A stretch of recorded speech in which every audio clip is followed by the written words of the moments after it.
Hi friends, welcome back my YouTube channel. ಎಲ್ಲ ಹೇಗಿದ್ದೀರಾ? ಎಲ್ಲರೂ ಚೆನ್ನಾಗಿದ್ದೀರಾ ಅಂದ್ಕೊಳ್ತೀನಿ. ಇವತ್ತು ನಾನು ಬಿಗ್ ಬಾಸ್ ಬಗ್ಗೆ ಒಂದಿಷ್ಟು ನನ್ನ ಒಪಿನಿಯನ್ನ ನಿಮ್ಮೊಟ್ಟಿಗೆ ಶೇರ್ ಮಾಡ್ತಾ ಇದ್ದೀನಿ. ಸೊ ನಿಮಗೆಲ್ಲ ಈ ಒಪಿನಿಯನ್ ಬಗ್ಗೆ ಏನು ಅನಿಸುತ್ತೆ ಕಮೆಂಟ್ ಬಾಕ್ಸಲ್ಲಿ ಕಮೆಂಟ್ ಮಾಡಿ, ವಿಡಿಯೋ ಎಂಡ್ ತನಕ ನೋಡಿ.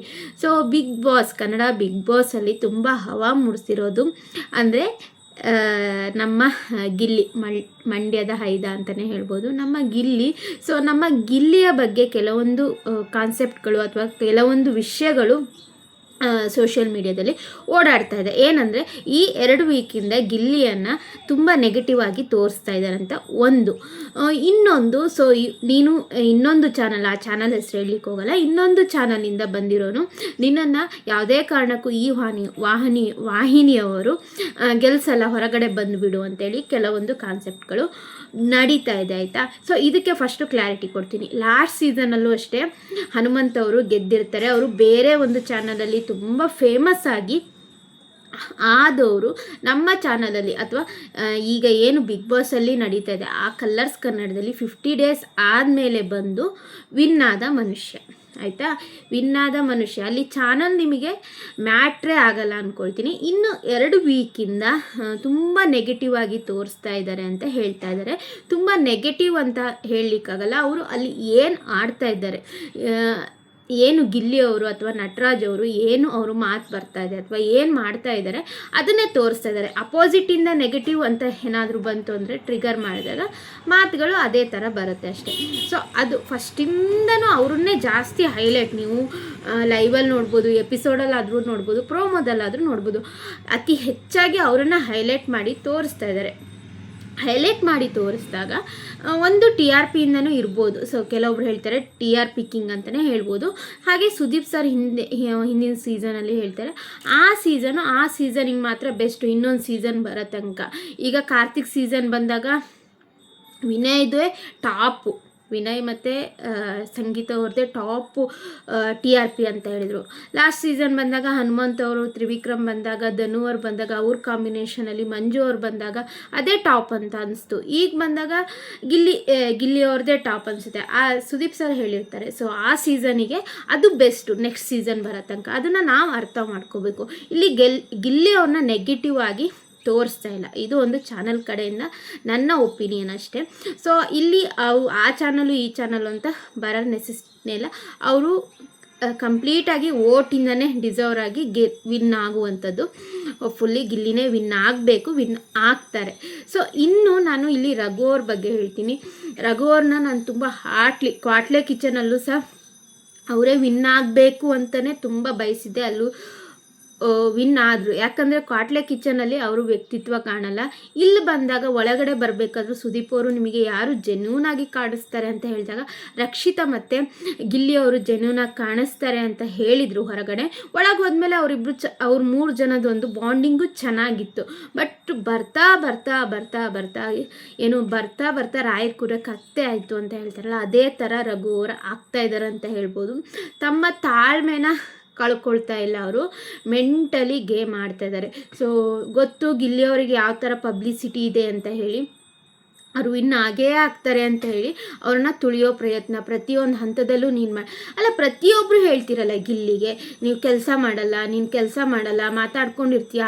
ಇಲ್ಲಿ ಕೆಲಸದ್ದಲ್ಲ, ನೀವು ಮನೆ ಕೆಲಸ ಮಾಡ್ಲಿಕ್ಕೆ ಬಂದಿದ್ದಲ್ಲ, ನಿಮ್ಮದು ವೈಯಕ್ತಿಕ, ನಿಮ್ಮದು ಮುಖವಾಡ, ನಿಮ್ಮದು ಗುಣಗಳನ್ನು ಏನಿದೆ ಅದು ಜನರಿಗೆ ತೋರಿಸಿ ಅದರಲ್ಲಿ ಒಬ್ಬರನ್ನ ಆಯ್ಕೆ ಮಾಡುವ ಪ್ರಕ್ರಿಯೆ, ಆಯಿತಾ. ನೀವು ಕೆಲಸ ಮಾಡೋಕ್ಕೆ ಬಿಗ್ ಬಾಸ್ ಮನೆಗೆ ಹೋಗಬೇಕಾ?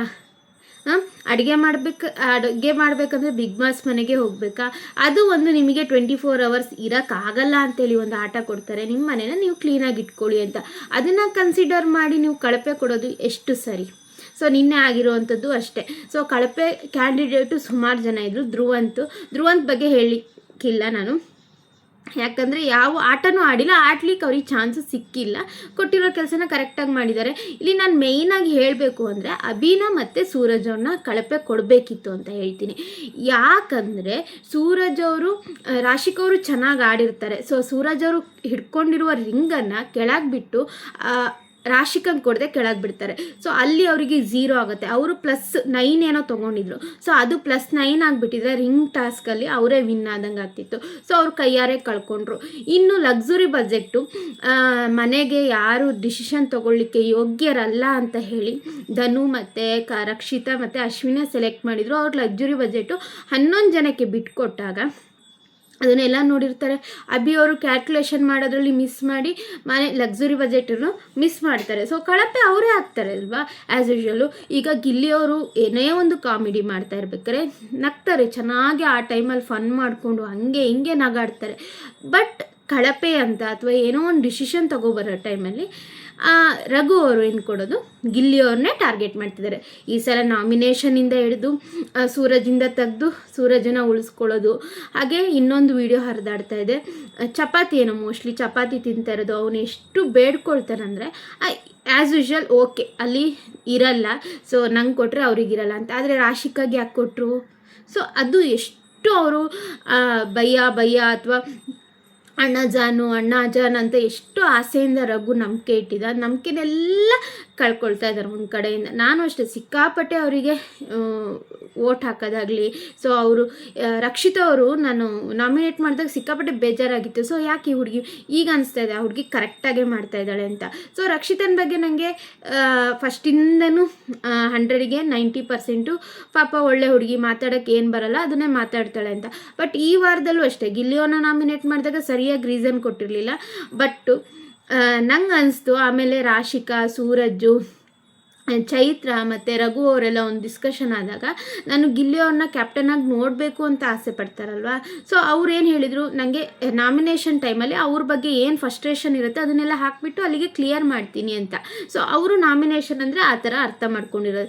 ಏನೇ ಒಂದು ಅವ್ರ ಮೇಲೆ ಕೋಪ ಇತ್ತು ಅಂದರೆ ನಾಮಿನೇಷನ್ ಕೊಟ್ಟು ಅದನ್ನು ಹೇಳಿಬಿಡ್ತೀನಿ, ಅಲ್ಲಿಗೆ ಬಿಟ್ಬಿಡ್ತೀನಿ ಅಂತ ಹೇಳಿ. ಸೊ ಆ ಹುಡುಗಿ ಯಾವತ್ತೂ ಸಹ ಬಿಟ್ಕೊಡಲ್ಲ. ಹಾಗೆ ಸ್ಪಂದನ ಅವರು ಹೇಳ್ತಾರೆ, ನಿಮ್ಮ ಗೆಳೆಯ ಒಳಗಡೆ ಇದ್ದಾರೆ ಹೋಗಿ ಮಾತಾಡ್ಸಲ್ಲ ಅಂದಾಗ ತುಂಬ ಇರಿಟೇಟ್ ಮಾಡಿದ್ದಾನೆ. ಏನು ಇರಿಟೇಟ್ ಮಾಡಿದ್ದಾನೆ ಅಲ್ಲಿ? ರಕ್ಷಿತನೂ ಅದೇ ಕೇಳೋದು, ಈ ವಾರ ಅವ್ರು ಫಸ್ಟಿಂದನೂ ಹಾಗೆ ಅಂತ ಗೊತ್ತಲ್ಲ, ಅವ್ರ ಮೇಲೆ ಯಾಕೆ ಬಾಂಡಿಂಗ್ ಬೆಳೆಸ್ಕೊಂಡ್ರೆ ಅಂತ. ಈ ವಿಷಯನೆಲ್ಲ ಗಿಲ್ಲಿ ಅವರಿಗೆ ಸುದೀಪ್ ಅವರು ನನ್ನ ಪ್ರಕಾರ ತೋರಿಸ್ಬೇಕು. ಯಾರ್ಯಾರು ಅವ್ರು ಏನು ಅಂದ್ಕೊಂಡಿದ್ದಾರೆ ಅಂದರೆ ಎಲ್ಲ ನನ್ನವರು ಅಂತ. ಲಾಸ್ಟ್ ವೀಕಲ್ಲಿ ನನಗೆ ಕಾವ್ಯನ ಸ್ವಲ್ಪ ನೆಗೆಟಿವ್ ಆಗಿ ಕಾಣಿಸಿದ್ರು. ಸೊ ಗಿಲ್ಲಿಯನ್ನು ಬಿಟ್ಕೊಡ್ತಿದ್ದಾರೆ ಅಂತ. ಬಟ್ ಅವ್ರು ಎಲ್ಲೂ ಬಿಟ್ಕೊಟ್ಟಿಲ್ಲ. ಅವ್ರು ಏನೇ ಹೇಳಬೇಕು ಅಂದರು ಸೊ ಕರ್ಕೊಂಡು ಹೋಗಿ ಸಪ್ರೇಟಾಗಿ ಹೇಳ್ತಾರೆ. ಯಾರು ಮುಂದೆ ಕಿಂಡಲ್ ಮಾಡಿ ಹೇಳಲ್ಲ. ಗೆಳೆತನ ಅಂದರೆ ಅದು ಗೆಳೆತನಕ್ಕೆ ಯೋಗ್ಯವಲ್ಲದ ಪದ ಅಂತಲೇ ರಘು ಅಂತಲೇ ಹೇಳ್ಬೋದು. ಅಷ್ಟು ನಡೆದಿದೆ. ಇನ್ನು ಈ ವಾರದಲ್ಲಿ ಕಳಪೆ ಅಂತ ಹೇಳಿದ್ನಲ್ಲ, ಅವ್ರು ಬರಬೇಕು ಅಂತಲೇ ಅಂದ್ಕೊಳ್ತೀನಿ.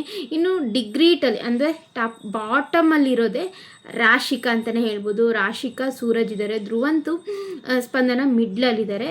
ಲಾಸ್ಟಿಗೆ ಸೂರಜ್ ಮತ್ತು ರಾಶಿಕಾ ಇದ್ದಾರೆ. ಮೋಸ್ಟ್ಲಿ ಮನೆಯಿಂದ ಹೋಗೋವರು ರಾಶಿಕನೇ ಆಗಿರ್ತಾರೆ.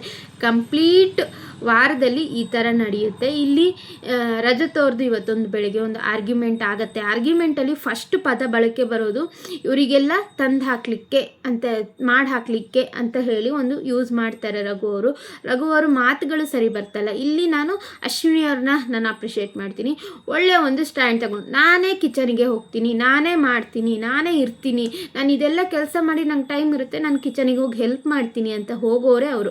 ಒಂದು ಹೇಳ್ತೀನಿ, ಅಲ್ಲಿ ಹೋಗೋದು ಸೂರಜ್ ಮತ್ತು ರಘು ಅವರು, ರಾಶಿಕಾ ಹೋಗದೆ ಅಲ್ಲಿ ನಾವು ಕಿಚನಲ್ಲಿ ನಾವು ನಿಂತು ಕೆಲಸ ಮಾಡ್ಬೋದು ಅಂದರೆ ನಾವು ಏನು ಬೇಕಾದ್ರೂ ಮಾಡ್ಕೊಂಡು ತಿನ್ಬೋದು. ನೀವು ಲೈವಲ್ಲಿ ಆಲ್ಮೋಸ್ಟ್ ನೋಡ್ತಾ ಇರ್ಬೋದು, ರಾಶಿಕಾ ಅಲ್ಲಲ್ಲೇ ಮಾಡಿ ಅಲ್ಲಲ್ಲೇ 2 ಚಪಾತಿ ಹೋಗ್ತಾ ಇರುತ್ತೆ. ಎಲ್ಲರಿಗೂ ಎಷ್ಟೆಷ್ಟು ಚಪಾತಿ? 5 ಚಪಾತಿ. ಆಲ್ರೆಡಿ ಇವ್ರಿಗೆ 2 ಚಪಾತಿ ಹೊಟ್ಟೆ ಒಳಗೆ ಹೋಗಿರುತ್ತೆ, ಪ್ಲಸ್ 5 ಚಪಾತಿ. ಸೊ ಅವರು ಕರೆಕ್ಟಾಗಿ ತಿನ್ಕೊಂಡು ಮಧ್ಯರಾತ್ರಿ ಎಲ್ಲ ಮಾಡಿಕೊಂಡು ತಿಂತಾ ಇರ್ತಾರೆ. ಸೊ ಅವರಿಗೆ ಕಿಚನಿಗೆ ಎಂಟ್ರಿ ಇಲ್ಲ ಅಂದರೆ ಅದು ಮಾಡ್ಲಿಕ್ಕೆ ಸಾಧ್ಯ ಇಲ್ಲ. ಹಾಗಾಗಿ ನಾನು ಕಿಚನ್ ಮಾಡ್ತೀನಿ. ಏನೋ ಒಂದು ಹೊಸ ವೆರೈಟಿ ಮಾಡೋದು ಅಂದ್ಕೊಳ್ಳೋದು, ಅದನ್ನು ಸೈಡಿಗೆ ಬೌಲಲ್ಲಿ ಎತ್ತಿಡೋದು, ಅವರಿಗೆಲ್ಲ ಒಂದೊಂದು ಕೊಡೋದು. ಇದೇ ಥರ ನಡೀತಾ ಇರೋದು. ಲೈವ್ ನೋಡಿದರೆ ಗೊತ್ತಾಗುತ್ತೆ. ಇವ್ರು ಕಿಚನ್ ತಗೊಳ್ತಾನೆ ಇರೋದು. ಅದಕ್ಕೆ ಬೇರೆಯವ್ರು ಮಾಡಿದರೆ ಸರಿಯಾಗಲ್ಲ, ಸಾಕಾಗಲ್ಲ, ಸ್ವಲ್ಪ ಮಾಡ್ತಾರೆ, ಸ್ವಲ್ಪ ಕ್ವಾಂಟಿಟಿ ಮಾಡ್ತಾರೆ, ಎತ್ತಿಡೋಕ್ಕಾಗಲ್ಲ ಅಂತೇಳಿ ಮಾಡ್ತಾರೆ, ತಿನ್ಕೊಬಿಡ್ತಾರೆ. ಸೊ ಈ ಥರ ಆಗ್ತಾ ಇರೋದು ಕಿಚನ್ ಡಿಪಾರ್ಟ್ಮೆಂಟು. ನನ್ನ ಪ್ರಕಾರ ಕಿಚನ್ ಡಿಪಾರ್ಟ್ಮೆಂಟಿಗೆ ಅಲೋನೇ ಮಾಡಬಾರ್ದು, ಬೇರೆ ಡಿಪಾರ್ಟ್ಮೆಂಟಿಗೆ ಬಿಟ್ಬಿಡ್ಬೇಕು. ಇಲ್ಲಿ ರಕ್ಷಿತ್ ಅವರು ಇದ್ದಾರೆ. ಯಾವತ್ತೂ ಆ ಹುಡುಗಿಗಂತೂ ಅವಳದು ಫ್ರೂಟ್ಸ್ ಎಲ್ಲ ಯಾರು ಎತ್ಕೊಳ್ತಾರಂತಲೇ ಗೊತ್ತಾಗಲ್ಲ, ಅವಳು ಹಾಲು ಯಾರು ಎತ್ಕೊಳ್ತಾರಂತಲೇ ಗೊತ್ತಾಗಲ್ಲ, ಅಷ್ಟು ಇನ್ನೋಸೆಂಟಾಗಿ ಕೆಲಸ ಮಾಡ್ತಾಳೆ. ಸೊ ಮಾತಿನ ಬರದಲ್ಲಿ ಅವಳು, ನಾನು ಹೇಳ್ತೀನಿ, ಏನು ಮಾತಾಡಬೇಕಂತ ಗೊತ್ತಾಗಲ್ಲ, ಫ್ರಸ್ಟ್ರೇಷನ್ ಆಗೇ ಆಗುತ್ತೆ. ಸೊ ಇಷ್ಟೆಲ್ಲ ನಡೆದಿದೆ. ಸೊ ನನ್ನ ಒಪಿನಿಯನ್ ಬಗ್ಗೆ ನಿಮಗೇನು ಅನಿಸ್ತು, ನಿಮ್ಮದೇ ಇದೆ ಒಪಿನಿಯನ್ನ. ಸೊ ಈ ವಾರ ರಾಶಿಕಾ 100%ಗೆ 99% ಹೋಗ್ತಾರೆ ಅಂತಲೇ. ಸೇಫ್ ಅಂತೂ ಆಲ್ಮೋಸ್ಟ್ ಗಿಲ್ಲಿ, ರಕ್ಷಿತಾ ಸೇಫ್ ಆಗಿ ಆಗ್ತಾರೆ, ಕಾವ್ಯನೂ ಸೇಫ್ ಆಗ್ತಾರೆ. ಕಾವ್ಯ ನಂಬರ್ 3 ಸೊ ವೋಟಿಂಗ್ ಪ್ರಕಾರ ಫಸ್ಟು ಗಿಲ್ಲಿ.